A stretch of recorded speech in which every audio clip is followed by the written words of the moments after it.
Okay mga kaibigan, Janriel Casimero, sinuwerte lang. Okay, kung bakit ipapaliwanag po natin sa inyo mga kaibigan.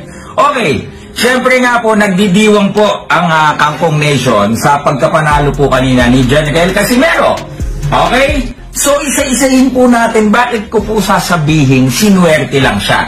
Una po sa lahat mga kaibigan, that was already predicted by yours truly and Pau Salud. We already stated last night na siya po ay may kakayahan lamang manalo the first 3 rounds kung matatamaan niya po ng solido si Saul Sanchez. Mga kaibigan, pangalawa, nakita niyo naman yung lalim ng hinga kanina ni Janriel, di ba? Di ba? Ang lalim na ng hinga. O alam niyo yan, mga taga-boxing industry, alam niyo na yan, di ba? Huwag na kayong magkaila. Ito naman mga kaibigan, alam naman po natin, kayo Jason, ikaw Tata, at kami lahat dito na mga dating mong kasama, alam naman natin yung taktika mo. Golpe di gulat na ginawa mo din kay Uguni, yung last mong kalaban. Pero, si Uguni mga kaibigan, dumistansya. Ang mali naman ni Saul Sanchez, nagstay siya inside the pocket. So, may pagkakamali din po dito mga kaibigan si Saul Sanchez dahil typical Mexican, sasabay, no? Hindi siya dumistansya. Well, hindi ko naman na itatanggi no. Nagkausap kami ni Saul Sanchez, sabi ko sa kanya, they will...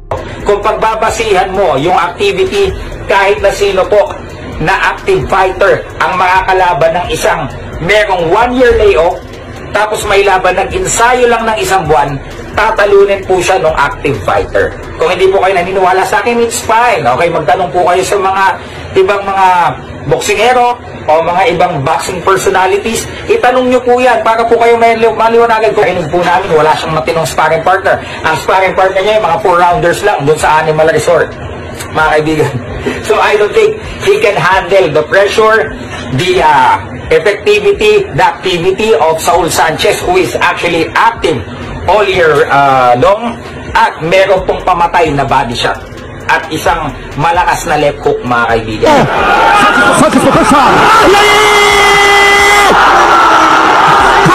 Ito po, totoo po yung hinala po natin. Okay, so ayun nga po, tinalo po ni Janriel Casimero first round. Yun lang ang chance niya mga kaibigan. Gaganyan kaming mga expert mga kaibigan, di ba? No, Casimero tinulungan ka na namin sa pag-promote, binigyan ka pa namin ng tip, wala bang thank you dyan? Di ba?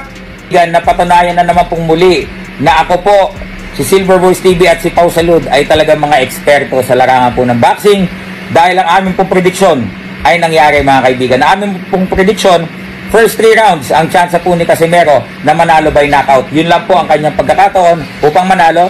And then Sanchez naman, 4th round to 10th round, yun po ang kanyang chance na manalo mga kaibigan. Panalo pa rin po kami sa talpakan ni Pau Salud dahil ang aming pong tinalpakan. Una, first 3 rounds, Casimero by knockout. Okay?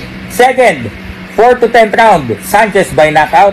And third, ito pong Sanchez will win by decision. Hindi po namin tinalpakan yung Casimero will win by decision dahil alam po namin na kung siya naman po ay mananalo, hindi po by decision mga kaibigan. So yun po, kung kayo po ay nagtatanong mga kaibigan kung ano po ang naging pusta ni Silver Voice TV, multiple po ang aming pong ginawang pagtalpak mga kaibigan. Veterano na kami dyan di ba? So yun, actually, ang nagawa po ni Sanchez mga kaibigan, mali siya na sumabay po siya sa first round dahil alam naman po niyang Casimero will try to knock him out the first 3 rounds mga kaibigan. Sa part naman po ni Janriel Casimero, pinakinggan niya po kami ni Pau Salud, pinapanood niya po kami, pinapanood niya po ako. At ang aming pong suggestion that his only chance